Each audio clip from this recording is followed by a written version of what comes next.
जय हिंद। अर्चना competitive classes में आप लोग का स्वागत है। अभी हम लोग पॉलिटी का एक महत्वपूर्ण चैप्टर भारतीय संविधान सभा पढ़ने जा रहे हैं, जिसमें संविधान सभा की मांग, संविधान सभा का गठन और संविधान सभा की कार्यप्रणाली पढ़ेंगे। तो संविधान सभा जो भारत का संविधान था, इसको थोड़ा जानते हैं। ये किसी क्रमिक विकास का देन नहीं था, न ये किसी क्रमिक विकास का देन था और न ही ये किसी संयोग का देन था। इसके लिए एक संविधान सभा द्वारा 2 साल 11 महीना और 18 दिन में भारत का संविधान बनाया गया था और इसे एक निश्चित समय पर अंगीकृत कर एक निश्चित समय पर लागू किया गया था। यह विश्व का सबसे लंबा लिखित संविधान है, जबकि इंग्लैंड का जो लोकतांत्रिक व्यवस्था है, ये शताब्दियों का विकास का देन है, जो कि परंपराओं पर आधारित है। और वहाँ के जो सरकार के अंग हैं, जो संचालित होते हैं जिन नियमों के तहत, वो नियम भी किसी एक पुस्तक के रूप में नहीं है और ना ही पूर्ण रूप में लिखित है, जिसके कारण डी टाकवेली कहते हैं कि इंग्लैंड में कोई संविधान नहीं है।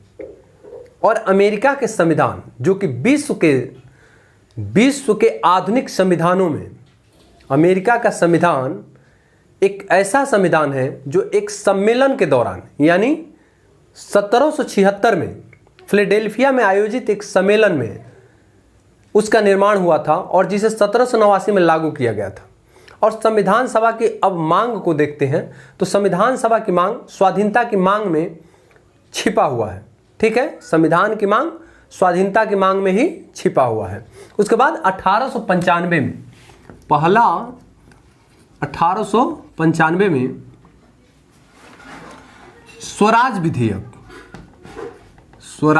विधेयक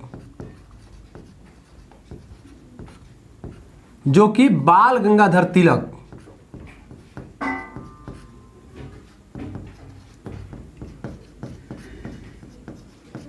के निर्देशन में बनाया गया था और इसी में सबसे पहली बार संविधान सभा की मांग की बात रखी गई थी कि एक संविधान सभा होनी चाहिए भारत का संविधान बनाने के लिए।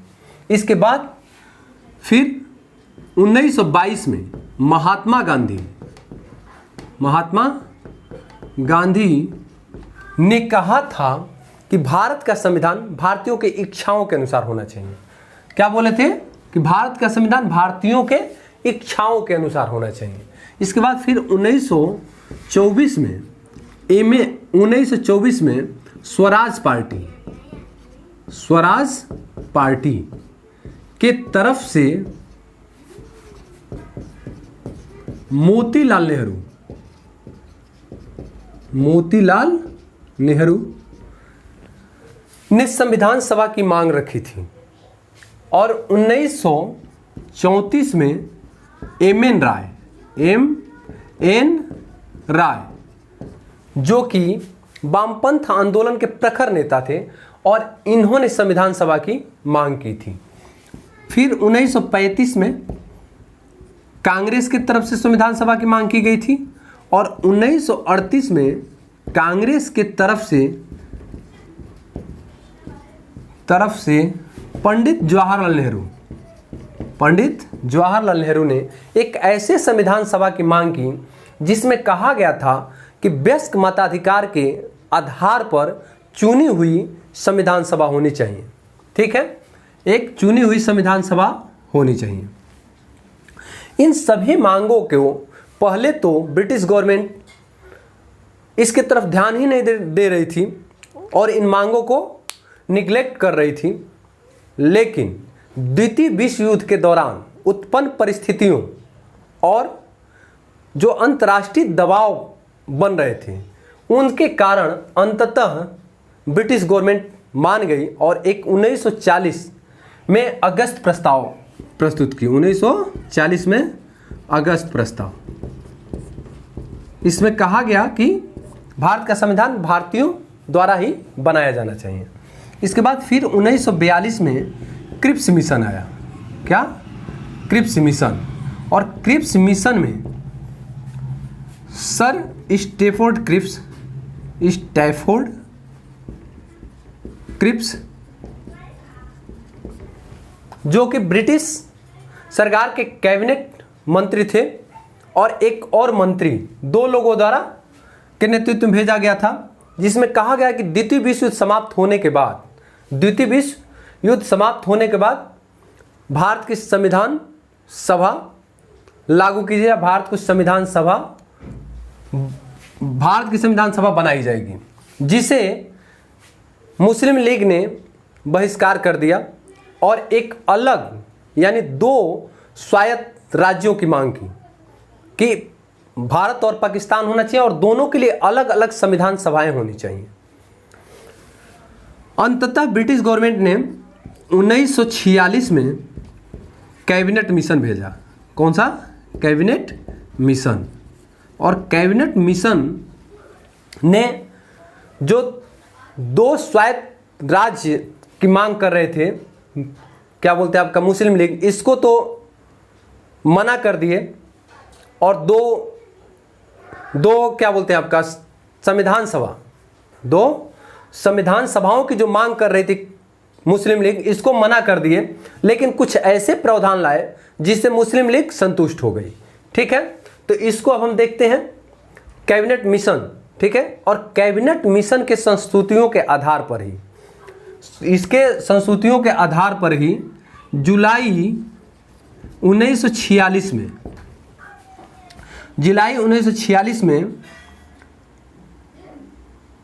एक संविधान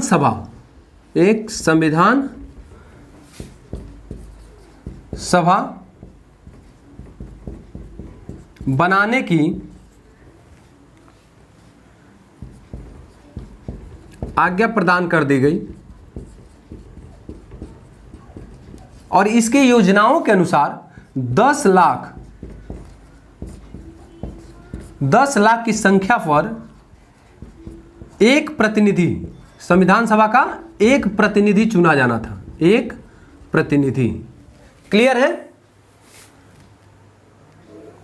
तो ये 10 लाख की संख्या पर एक प्रतिनिधि। ठीक है, तो इस तरह से टोटल भारत की जो जनसंख्या उस समय थी 40 करोड़। कितना थी? 40 करोड़ के करीब थी। और इस तरह से जो सीटों का निर्धारण हो रहा था, 389 सीट बैठ रहे थे। कितना? 389। और 389 में 93 देसी रियासतों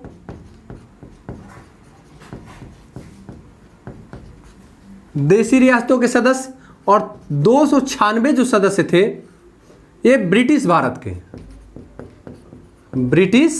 भारत, जो कि डायरेक्ट क्राउन के हाथों में इसका सत्ता रहता था, ब्रिटिश भारत का। और देसी रियासत में जो राजा महाराजा रहते थे रियासतों के, वो डीलिंग करते थे, लेकिन ये भी अंग्रेजों के ही अधीन रहते थे, उनको टैक्स पेड किया करते थे। और ये जो 93 सदस्य थे ये मनोनयन होने थे और जो 296 ब्रिटिश भारत के सदस्य थे इनका निर्वाचन होना था। निर्वाचन इस तरह से अंततः अगर देखा जाए तो संविधान सभा एक अंशतः मनोनीत और अंशतः निर्वाचित थी। ठीक है, अंशतः मनोनीत और अंशतः निर्वाचित थी। अब इसमें जो 296 थे तो इसमें 292 प्लस 4, ठीक है, 292 जो थे 11 गवर्नरों के प्रांतों से चुने जाने थे और 4 जो था चीफ कमिश्नरी थी। जैसे अभी हम लोग क्या केंद्र शासित प्रदेश जो है, केंद्र शासित प्रदेश की तरह से ये था, चीफ कमिश्नरियों का प्रांत था। यहाँ पे चीफ कमिश्नर बैठते थे, जिसमें पहला दिल्ली, दूसरा कुर्ग, एक कर्नाटक में पड़ता है, और इसके बाद से तीसरा बलूचिस्तान जो कि अभी पाकिस्तान में पड़ता है, और चौथा था अजमेर, जो कि राजस्थान में पड़ता है। जब अजमेर का नाम आता है तो थोड़ा याद आ जाता है, अजमेर राजस्थान में जब हम लोग ट्रेनिंग कर रहे थे तो उस दौरान एक कव्वाली गाई गई थी कि सुबह अजमेर सफ़र हो तो मज़ा आ जाए और सास की गोद में सर हो तो मज़ा आ जाए। उसके बाद हम लोग अजमेर घूमने गए और बड़ा आनंद लिए, बहुत अच्छा लगा अजमेर। तो ये अजमेर, ये 4 हो गया क्या, चीफ कमिश्नरी, ठीक है। अब इनका जो निर्वाचन होना था, ये जो 1935 का भारत शासन अधिनियम हम लोगों ने पढ़ा था, तो उसमें प्रांतों के द्वैत शासन, प्रांतों में द्वैत शासन को समाप्त कर दिया गया था और स्वायत्तता दे दी गई थी प्रांतों को। यानी कि अब 1937 में उसी के आधार पर प्रांतीय चुनाव हुए और कांग्रेस ने 6 राज्यों में पूर्ण बहुमत में सरकार बनाई, ठीक है। अब उन्हीं के द्वारा अप्रत्यक्ष रूप से इनका चुनाव करना था, उनके द्वारा अप्रत्यक्ष रूप से चुनाव करना था, ठीक है। और ये चुनाव जुलाई अगस्त 1946 में हुआ, जिसमें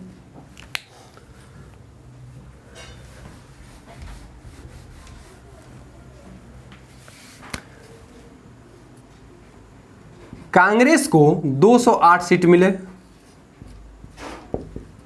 कांग्रेस, और 73 सीट मुस्लिम लीग को, और 15 सीट जो था अन्य को। यानी कि इसमें 7 पार्टियों से थे और 8 जो सदस्य थे ये निर्दल थे, क्लियर है, और 7 एक पार्टियों से थे। इसमें जो मुस्लिम, सिख और सामान्य में बांटा गया था सीटों का 296 वाले में, और पूरी संविधान सभा में यानी 389 में 15 महिलाएं थी और 33 अनुसूचित जाति। संविधान सभा के सदस्यों में सबको जनसंख्या के हिसाब से प्रतिनिधित्व दिया गया था, यानी हिंदू, मुस्लिम, सिख, ईसाई, आंग्ल भारतीय, उसके बाद भारतीय, यूरोपीय, इन सबको दिया गया था, प्लस अनुसूचित जात, अनुसूचित जनजाति और महिलाओं को। तो ये हो गया। अब इसके बाद से जो 273 मुस्लिम लीग आए, ठीक है। अब मुस्लिम लीग अपनी स्थिति को देख करके, और फिर पहला जो अधिवेशन हुआ था संविधान सभा का 9 दिसंबर 1946 को, इसका विरोध किया मुस्लिम लीग ने, इसका विरोध किया, और ये जो देसी रियासत थी इन लोगों ने भी विरोध किया, ठीक है। ये अपना भी भविष्य ही तय नहीं किए थे कि हमें स्वतंत्र रहना है या भारत में मिलना है, प्लस किसको भेजा जाए, एक क्लियर ही नहीं किए थे। और मुस्लिम लीग अपनी स्थिति देखी कि हमारा बहुत कम सीट है, तो ये विरोध करना शुरू कर दिया और एक अलग पाकिस्तान की मांग रखने लगी, ठीक है। तो 1946 में 9 दिसंबर 1946 को संविधान सभा की प्रथम अधिवेशन हुआ, प्रथम अधिवेशन। और प्रथम अधिवेशन में डॉक्टर सच्चिदानंद सिन्हा को अस्थायी अध्यक्ष बना दिया गया। क्या? अस्थायी अध्यक्ष। क्लियर है? सच्चिदानंद सिन्हा को अस्थायी अध्यक्ष बनाया गया और टोटल 207 सदस्य इस अधिवेशन में शामिल हुए, जिसमें 9 महिलाएं थी। कितना? 9 महिलाएं। क्लियर है? अब इसमें मुस्लिम लीग मिला ही नहीं, फिर आपका देसी रियासतें मिली ही नहीं। इसके बाद फिर 2 दिन बाद यानी 11 दिसंबर, ठीक है, 1946 को, 11 दिसंबर 1946 को डॉक्टर राजेंद्र प्रसाद को अस्थाई अध्यक्ष बना दिया गया संविधान सभा का। अस्थाई अध्यक्ष संविधान सभा का अस्थाई अध्यक्ष बना दिया गया और 2 उपाध्यक्ष बना दिए गए। पहला HC मुखर्जी और दूसरा बीटी कृष्णमचारी।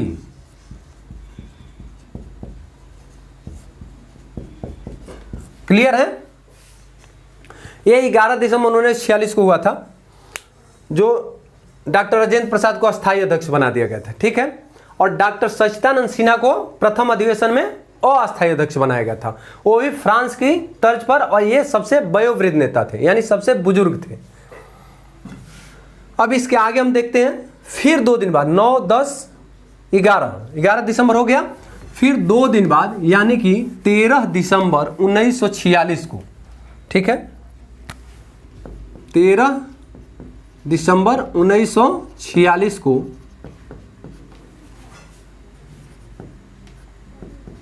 पंडित जवाहरलाल नेहरू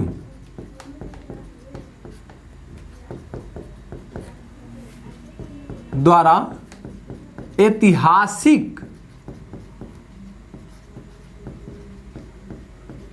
उद्देश्य प्रस्ताव प्रस्तुत किया गया। ऐतिहासिक उद्देश्य प्रस्ताव प्रस्तुत किया गया। क्लियर है? ऐतिहासिक उद्देश्य प्रस्ताव प्रस्तुत किया गया। इसमें संवैधानिक संरचना और ढांचे एवं दर्शन की बात कही गई थी, और इसी के तहत समितियों के निर्माण की बात की गई थी। क्या? समितियों के निर्माण।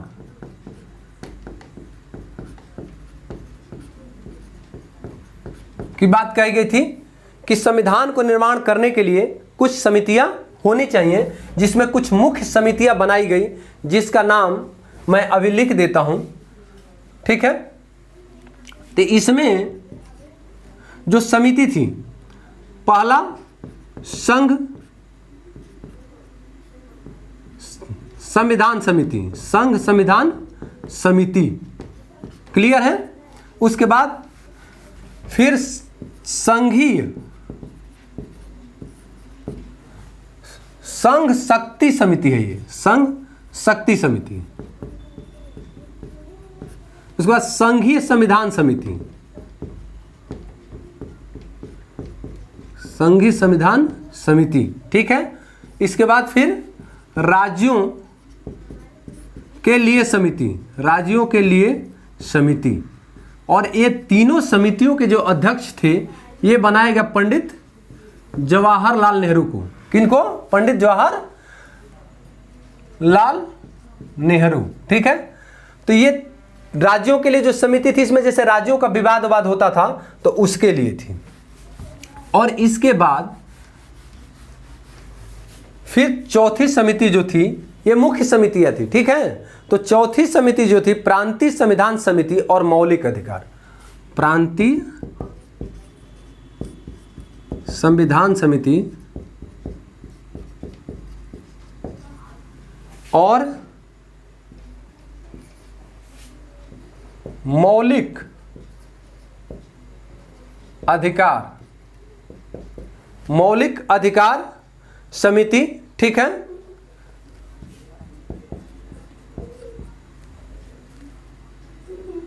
इसमें जनजाति समिति भी थी, फिर अल्पसंख्यकों के लिए समिति थी।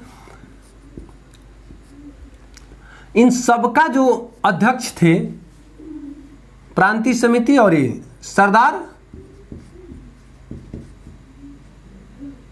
पटेल थे। ठीक है, सरदार वल्लभ भाई पटेल। ठीक है, तो ये था। उसके बाद से जो नेक्स्ट समिति थी, उसको बोलते थे प्रक्रिया नियंत्रण समिति। क्या? प्रक्रिया नियम समिति, प्रक्रिया नियत समिति या संचालन समिति। फिर संचालन समिति। अब संचालन समिति का जो अध्यक्ष थे, ये डॉक्टर राजेंद्र प्रसाद। ये तो ये हो गए यहां तक। इसके बाद से डॉक्टर राजेंद्र प्रसाद। ठीक है, और एक महत्वपूर्ण जो समिति थी, जिसे प्रारूप समिति, क्या बोलते हैं? प्रारूप समिति। इसको किसने बनाया था? डॉक्टर भीमराव अंबेडकर। डॉक्टर भीमराव अंबेडकर। ठीक है, जो कि 29 अगस्त 1947 को गठित की गई थी, यानी आज़ादी के कुछ समय बाद 15 अगस्त 1947 को हुआ था ना। तो डॉक्टर भीमराव अम्बेडकर, अब डॉक्टर भीमराव अम्बेडकर के बारे में थोड़ा सा हम लोग जान जाते हैं। ये जो पहली बार संविधान सभा में आए थे तो पहली चुनाव ये लड़े थे बंबई से, लेकिन वहाँ से चुनाव ये हार गए थे। उसके बाद ये बंगाल से चुनाव लड़े मुस्लिम लीग की सहायता से, वहाँ से फिर संविधान सभा का ये सदस्य बने, वहाँ से चुनाव जीत करके आए। उसके बाद वो जो क्षेत्र था, जैसे 3 जून 1947 को माउंट बेटन योजना के तहत भारत पाकिस्तान अलग हो गए और वो जो क्षेत्र था बंगाल वाला वो पूर्वी पाकिस्तान में चला गया, जिसके कारण एक बार ये फिर अपने सीट से या संविधान सभा की सदस्यता से हट गए। जिसके बाद BN राव जो कि एक बहुत बड़े व्यक्ति थे, कहा जाए तो ये संविधान सभा के सलाहकार थे, संविधान सभा के सलाहकार। ये संविधान सभा के सदस्य नहीं थे BN राव, ये संविधान सभा के सलाहकार थे, ठीक है, जो कि अंतर्राष्ट्रीय कोर्ट में न्यायाधीश भी थे, ठीक है, न्यायाधीश रह चुके थे, ये प्रथम भारतीय थे ऐसा। अब इसके बाद से BN राव ने ही डॉक्टर राजेंद्र प्रसाद से सिफारिश किया और कहा कि अंबेडकर जी के बिना भारत का संविधान नहीं बन सकता है, उनको शामिल करना बहुत ज़रूरी है। तब जाकर के फिर मुंबई के जो प्रधानमंत्री थे BG खेर, उनसे बात हुई और BG खेर ने फिर वहाँ से MR जयकर जो वहाँ से जीते हुए प्रत्याशी थे उनकी जगह पर इन्हें संविधान सभा में भेजा गया, ठीक है। और प्रारूप तैयार किए थे BN राव ही, लेकिन इसकी समीक्षा के लिए और इसमें बाद बहस करने के लिए भीमराव अंबेडकर को प्रारूप समिति का अध्यक्ष बना दिया गया और इसमें टोटल कितने सदस्य थे? 7 सदस्य थे। इसका भी नाम देख लीजिए आप लोग कौन कौन से थे। पहला BR अंबेडकर, ये क्या थे? अध्यक्ष। उसके बाद से दूसरा जो थे N गोपाल स्वामी अयंकर, N गोपाल स्वामी अयंकर, ठीक है। उसके बाद तीसरा अलादी कृष्ण स्वामी अय्यर, कृष्ण स्वामी अय्यर, ठीक है। उसके बाद चौथा जो थे डॉक्टर KM मुंशी, यानी कन्हैया लाल माणिक लाल मुंशी। उसके बाद से पांचवा जो थे मोहम्मद सादुल्ला, जिन्हें सैयद मोहम्मद सादुल्ला बोलते थे, सैयद मोहम्मद सादुल्ला। इसके बाद से N माधवराव, N माधवराव। उसके बाद से TT कृष्णमचारी। क्लियर है कौन कौन थे? अब ये आए थे जो N माधवराव BL मित्र की जगह पे, BL मित्र स्वास्थ्य कारणों से ये अपना सीट खाली किए थे। और TT कृष्णमचारी जो आए थे DP खेतान की जगह पे, DP खेतान की मृत्यु हो गई और उनके जगह पर ये आए थे। तो ये रहा हमारा BR, ये जो प्रारूप समिति है, प्रारूप समिति के 7 सदस्यों का नाम। अध्यक्ष BR अंबेडकर, उसके बाद N Gopal Swami Ayyangar, Alladi Krishna Swami Ayyar, doctor KM Munshi, Syed Mohammad Saadulla, N Madhavrao, जो कि TT कृष्णमचारी, फिर TT कृष्णमचारी आए थे और N माधवराव BL मित्र की जगह पे आए थे, ठीक है। तो ये हम लोगों ने देख लिया, क्या क्या देखा? संविधान सभा की मांग, उसके बाद गठन देखे कैसे कैसे संविधान सभा बनी, और उसके बाद से उसकी कार्य प्रणाली अब देखेंगे, ठीक है। अब कार्य प्रणाली में क्या था कि जब देश आजाद हुआ, यानी 1947 का भारत शासन अधिनियम के तहत, 1947 के भारत शासन अधिनियम के तहत जो भारतीय संविधान सभा थी इसे संविधान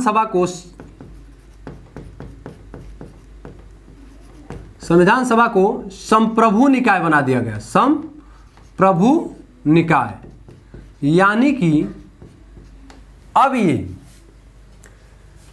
किसी भी नियम को बना सकती है और पहले से पारित ब्रिटिश सरकार द्वारा बनाई गई किसी भी अधिनियम को यह समाप्त भी कर सकती है।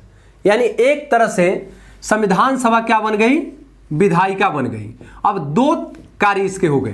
क्या? इसके दो कार्य हो गए। एक तो संविधान बनाने के लिए इसकी जब बैठक होती थी तो इसकी अध्यक्षता कौन करता था? डॉक्टर राजेंद्र प्रसाद। और जब एक कानून बनाने के लिए बैठती थी तो उस समय अध्यक्षता करते थे जीवी मौलंकर। क्लियर है? और इस तरह से ये दोनों रूपों में काम करती रही 26 नवंबर 1949 तक। ठीक है? इसके बाद ये जो क्या बोलते हैं 1947 की स्वतंत्रता अधिनियम के तहत इसके जो सीट थे 389 पहले था पूरे संविधान सभा का, और उसमें 296 ये प्रांतों के लिए था और 93 देशी रियासतें थी।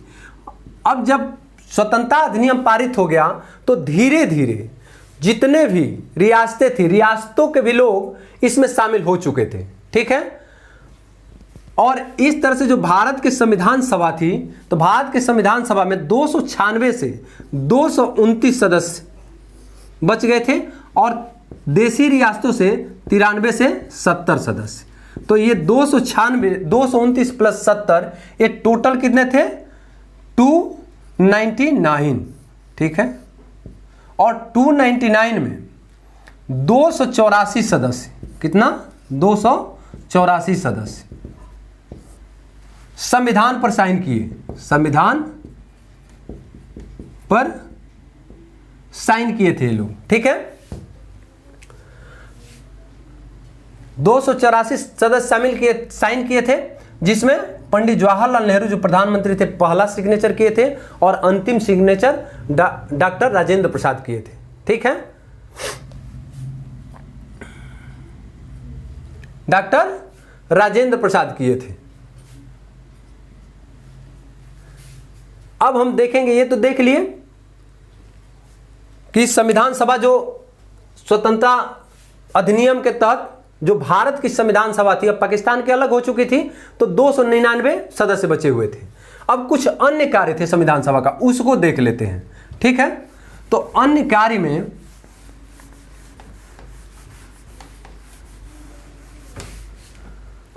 में मई, ठीक है, मई 1949 में राष्ट्रमंडल में भारत की सदस्यता, राष्ट्रमंडल में भारत की सदस्यता का सत्यापन किया गया। ठीक है? इसके बाद मई 1949 में राष्ट्रमंडल में भारत की सदस्यता का सत्यापन, उसके बाद 22 जुलाई 1947 को राष्ट्रीय ध्वज को अपनाया गया था। ध्वज अपनाया गया और 24 जनवरी 1950 को राष्ट्रीय गान और डॉक्टर राजेंद्र प्रसाद को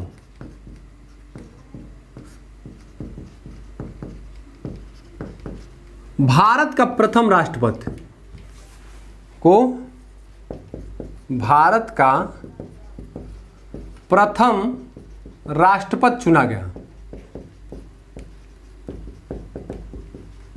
राष्ट्रपति चुना गया, ठीक है। और 26 जनवरी 1950 को राष्ट्रीय गीत को अपनाया गया था। क्लियर है?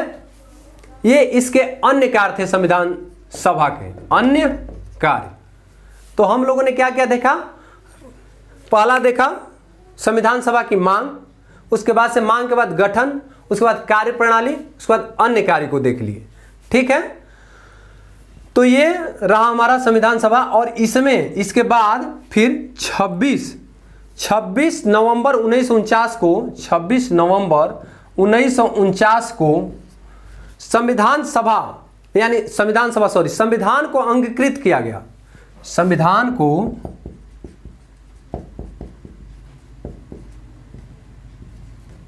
अंगीकृत किया गया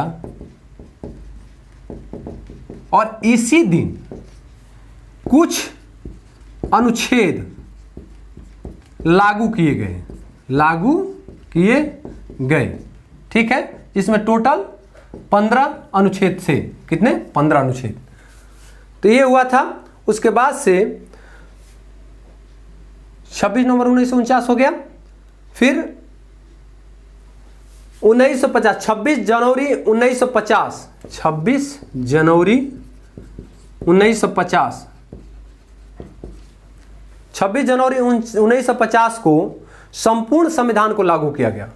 संपूर्ण संविधान को लागू किया गया, ठीक है। संपूर्ण संविधान को लागू किया गया और इस तिथि का चयन ऐतिहासिक महत्व के कारण किया गया था। इस तिथि का चयन ऐतिहासिक महत्व के कारण किया गया था क्योंकि 1929 में जो लाहौर अधिवेशन हुआ था और 1930 में 26 जनवरी को ही पूर्ण स्वतंत्रता दिवस के रूप में मनाया गया और हर साल इस दिन को मनाया जाता था। और इसी के कारण जब पूरा संविधान बन करके तैयार हो गया तो इसे भी 26 जनवरी 1950 को अपनाया गया, ठीक है। जिसमें इस संविधान में उस समय कितनी 22 भाग थे, 22 भाग, 395 अनुच्छेद और 8 अनुसूचियां। अभी कितना है? 22 भाग, 395 अनुच्छेद और 12 अनुसूचियां। क्लियर है? तो ये रहा संविधान सभा। मुझे आशा है कि आप लोग को अच्छा समझ में आ गया होगा। धन्यवाद।